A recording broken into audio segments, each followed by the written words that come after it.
فأنا ناصح لإخواني بالصدع بالحق تبيض وجوههم. السكوت في مسألة الحزبية يضرها، فاصدع بما تؤمر وأعرض عن المشركين. سلامي على دماج ورجالها والشيخ يحيى ودار العلم يا سعد بانيها.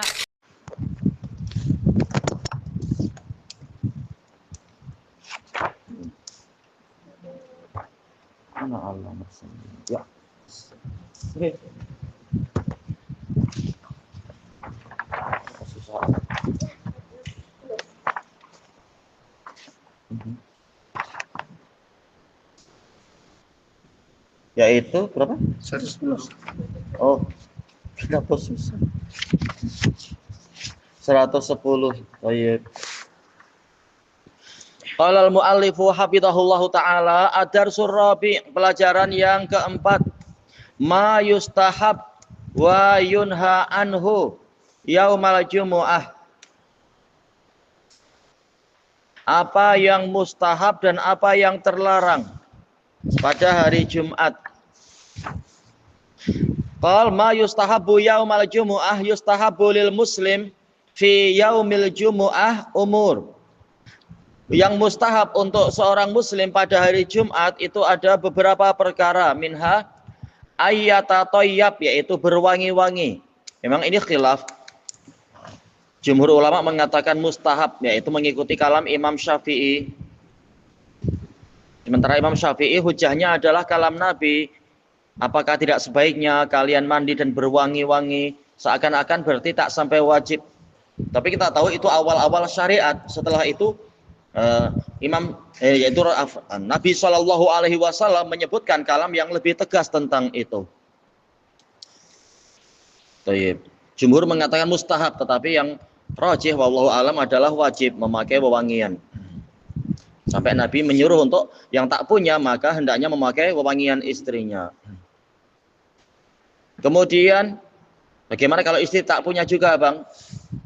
Ya mau apa lagi, semampunya. Tapi biasanya kalau orang Yaman mereka akan saling berbagi, membagi ke temannya apa itu raihanah, apa itu daun tanaman yang memang dia wangi itu. Mereka saling membagi. Oh, iya. Jadi semuanya pada dapat wewangian, iya. Bunga raihanah. Kemudian yang kedua ayatasawwak, iya mustahab.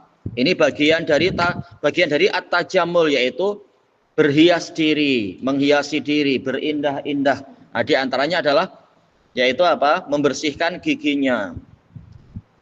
Bertasawuk, yaitu memakai siwak.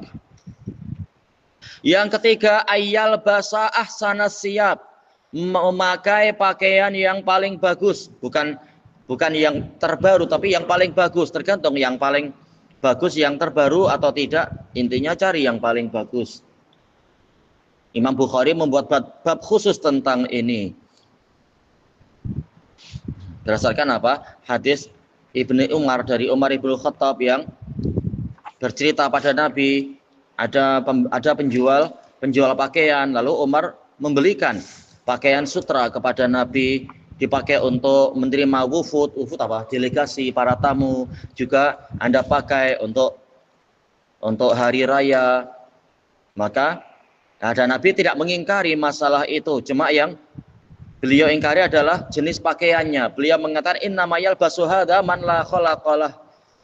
Hanyalah yang memakai pakaian ini orang yang tidak mendapatkan keuntungan di hari kiamat. Yaitu kalau yang sutranya tak boleh untuk laki-laki. Tetapi masalah berhias, Nabi tidak mengingkari, menunjukkan memang di hari Jumat dan juga hari raya itu memang berhias. Kemudian yang keempat, ayyubakira bil khuruji ila shalah, berpagi-pagi. Bakkara yaitu berangkat, bukroh yaitu di waktu pagi. Ayyubakira yaitu berpagi-pagi, keluar menuju ke sholat. Makanya di zaman salaf banyak selesai sholat subuh banyak yang memang mereka pulang, kemudian bersegera untuk berangkat. Bahkan ada yang sengaja, yaitu belum adzan subuh mereka berangkat dan memilih untuk tidak pulang hingga selesai sholat Jumat. Tapi apakah semua seperti itu? Tentunya tidak semua. Buktinya ada beberapa banyak sahabat yang datangnya menjelang siang, sehingga yaitu tadi yang Nabi menyebutkan sebaiknya kalian mandi dulu karena mereka orang yang punya kerja mencari nafkah untuk anak istrinya.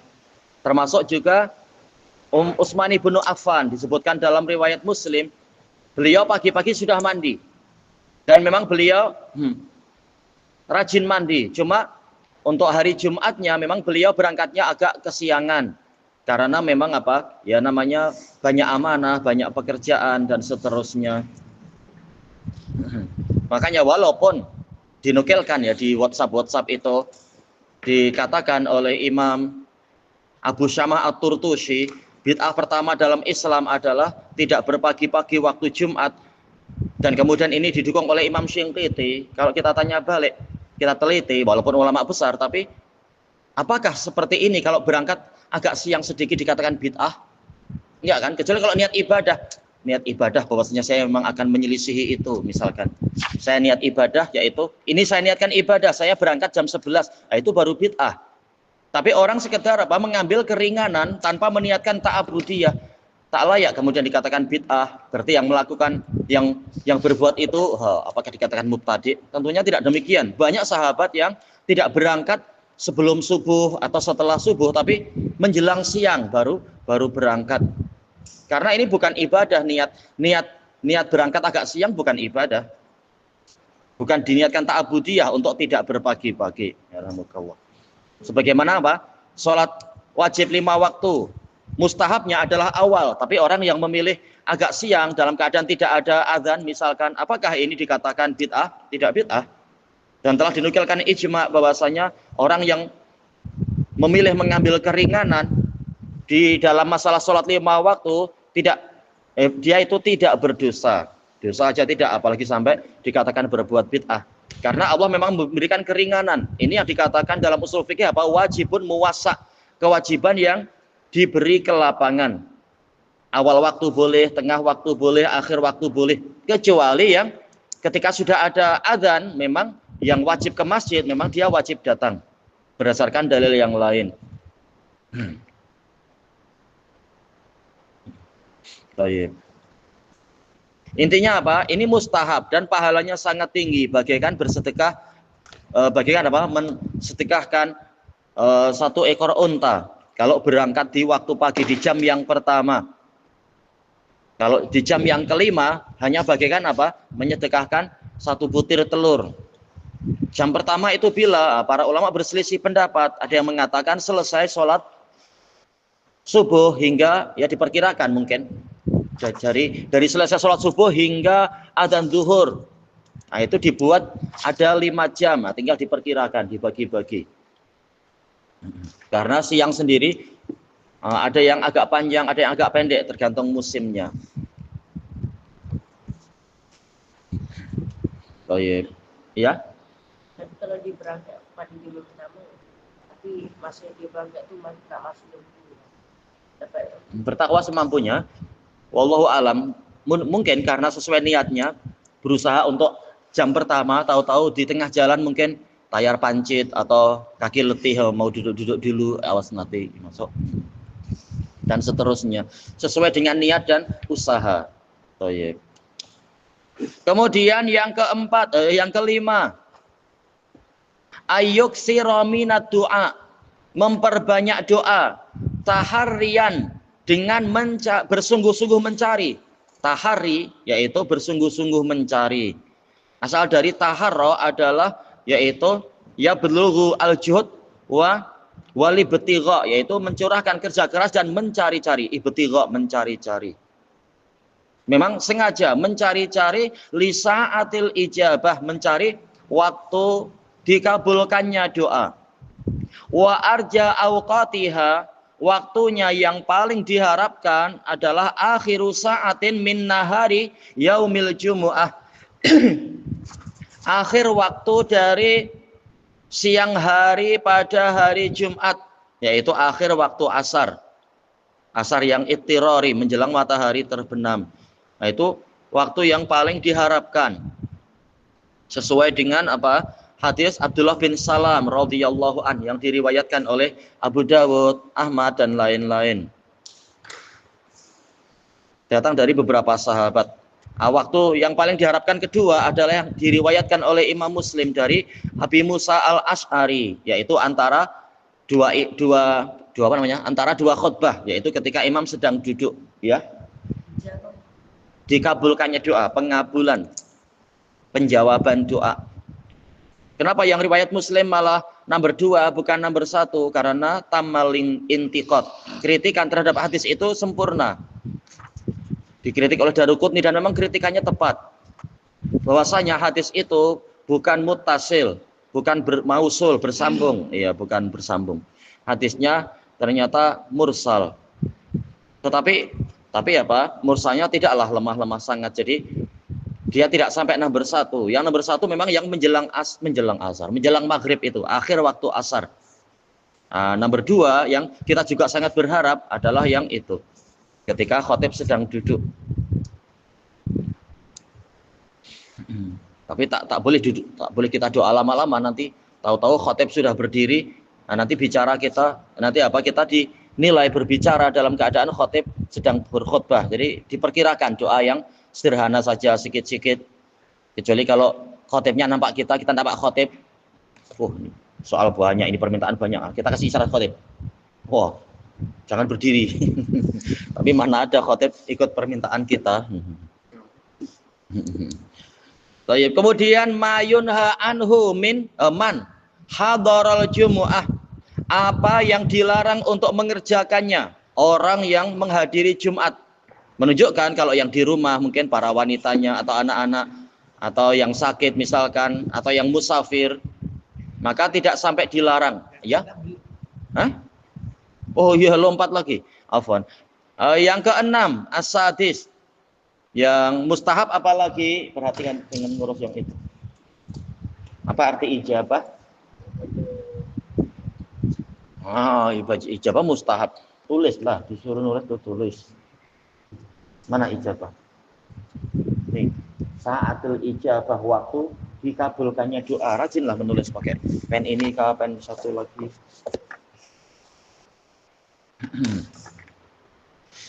Yaitu yang keenam, ayyuksira minas sholati ala nabiyyi sallallahu alaihi wasallam. Memperbanyak sholawat kepada Nabi. Hadisnya hasan li ghairi. Thayyib. Sangat disunahkan memperbanyak sholawat di hari Jumat. Jadi yang disebar di WhatsApp itu benar, baik. Bersolawat, memperbanyak sholawat di hari Jumat itu menyebabkan doa-doa terkabul, dosa-dosa diampuni, berkah-berkah diperbanyak dan seterusnya dengan kita bersolawat pada Nabi. Dan Allah menjawab sholawat kita 10 kali lipatnya. Kemudian mayunha anhu man hadaral jumu'ah. Orang yang perkara yang dilarang untuk orang yang menghadiri Jumat mengerjakannya. Yaitu yahrumul kalam asna al khutbah. Diharamkan berbicara di tengah-tengah khutbah. Dan anehnya masih banyak bapak-bapak tua yang mengerjakan itu di masjid-masjid. Kita heran, gimana tak paham, padahal sudah sering diingatkan oleh khatib setiap Jumat lagi. Dan di sekolah-sekolah pun diajarkan. Lalu untuk apa sekolah kalau hasilnya masih sembang-sembang gitu, naudzubillah. Nah, kalau kita mampu mengingatkan, tapi tanpa bicara, ya. Kasih isyarat untuk menunjukkan diam. Biar biar ibadah Jumatnya tidak sia-sia. Cuma aneh, bagaimana masih sangat cuai meremehkan masalah seperti itu. Padahal sudah diingatkan setiap Jumat dan seterusnya, ya. Maksudnya gimana? Oh, saya lupa gitu. Kalau tidak sengaja tidak masalah. Namanya tidak sengaja, tahu-tahu terbicara, terucap misalkan. Tidak sengaja itu dimaafkan. Lupa dimaafkan, namanya lupa. Yang penting ketika lupa jangan cakap, oh saya lupa. Liqaulihi alaihi sallallahu alaihi wasallam, berdasarkan sabda Nabi sallallahu alaihi wasallam, idza qulta li sahibika yaumal jumu'ati angsit. Apabila engkau berkata kepada temanmu pada hari Jumat, diamlah. Thayyib. Padahal niatnya nahi mungkar, tapi sayangnya apa? Wal imamu yaktub, dalam keadaan imam itu berkhutbah. Ya, waktunya tidak tepat kalau mengucapkan macam itu di waktu khutbahnya imam. Faqad laghaut, sungguh engkau telah melakukan kesia-siaan. Iya, ibadahnya jadi tersia-sia. Tidak mendapatkan pahala Jumat. Berarti apa? Kasih isyarat, jangan sampai terucap pembicaraan. Cuma bagaimana dikatakan pembicaraan? Nah, ini para fuqaha berselisih. Tapi kalau dari kalangan Syafi'iyah mereka mengatakan kalau sampai terbentuk 2 huruf, itu dikatakan berbicara. Tapi kalau tidak sampai keluar 2 huruf, yaitu mungkin orang menguap, walaupun ini salah kan, tapi menguap, nah, itu tidak sampai batal karena itu bukan kalam. Ya sekedar cuma mungkin ngantuk kan, lupa untuk menjaga ketenangan di waktu khutbah, malah malah bersuara. Thayyib. Bagaimana kalau menangis karena khotibnya berbicara dan membuat orang terharu? Nah, kalau itu tidak sampai kalam. Walaupun sebagian fuqaha mengatakan ini tetap kalam, tapi tak betul. Sekedar kalam apa? Thayyib. Tapi kalau sampai terbentuk 2 huruf menurut Syafi'iyah, ini batal. 2 huruf jadinya apa ya? Entah, mungkin ada apa itu? Hamzah yang mat ditambah dengan hak. Itu mungkin lebih baik dihindari kalau sampai terbentuk 2 lafaz, 2 huruf. Iya. Kalau saja jangan sampai itu jadi ada 2 huruf. Walaupun dalil jelasnya tak ada, tapi untuk kehati-hatiannya hindari kalau sampai terbentuk 2 huruf, ya. Itu sih secara syar'i dan secara lafzi memang bukan lafaz ya. Tidak terbentuk huruf hijaiyah kah bahkan? Iya kan? Sekitar gitu tidak terbentuk huruf hijaiyah. Lagha adalah melakukan kesia-siaan. Hadis muttafaqun alaih min hadisi Abi Hurairah radhiyallahu an. Kemudian yukrahu takhati riqabin nas, dimakruhkan untuk kita melangkahi leher-leher orang. Illa idza kana imaman, kecuali jika dia imam. Iya, tatkala ada sahabat memilih duduk di agak depan-depan, ada celah di situ, tapi dengan cara melangkahi leher-leher orang, melangkahi pundak-pundak orang, maka Nabi mengatakan apa itu? Ijlis faqad adait, duduklah, engkau telah menyakiti orang.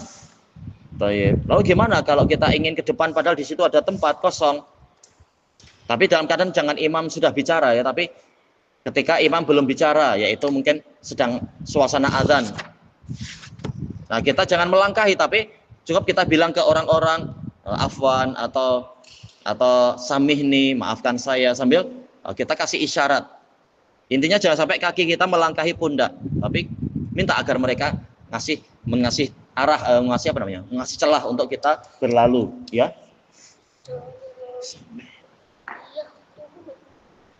Yaktub berkhutbah. Tayyib. Dikatakan di sini kecuali jika dia adalah imam. Memangnya ada apa? Ya karena imam datang mungkin tak ada tempat untuk melintas. Ya sudah, imam ada udzur untuk melangkahi leher-leher orang. Tapi ya secukupnya ya, tidak perlu sampai membuat gaduh atau kecoh atau apa. Tapi biasanya orang-orang langsung paham, oh ini imam, akan diberi jalan, diberi tempat. Dan yang lebih jelas lagi adalah hadis muttafaqun alaih, tatkala bahkan Nabi sedang berkhutbah, kemudian tahu-tahu beliau turun dengan tergesa-gesa dan melangkahi leher-leher orang sehingga kami terkejut. Ada apa? Nah, setelah itu beliau balik lagi mengatakan, oh tadi aku ingat masih ada 1 tiber. Tiber adalah emas mentah tersimpan di bilikku. Aku khawatir nanti ditanya oleh Allah, maka aku segera bagi-bagi ke orang. Masya Allah, Nabi macam itu.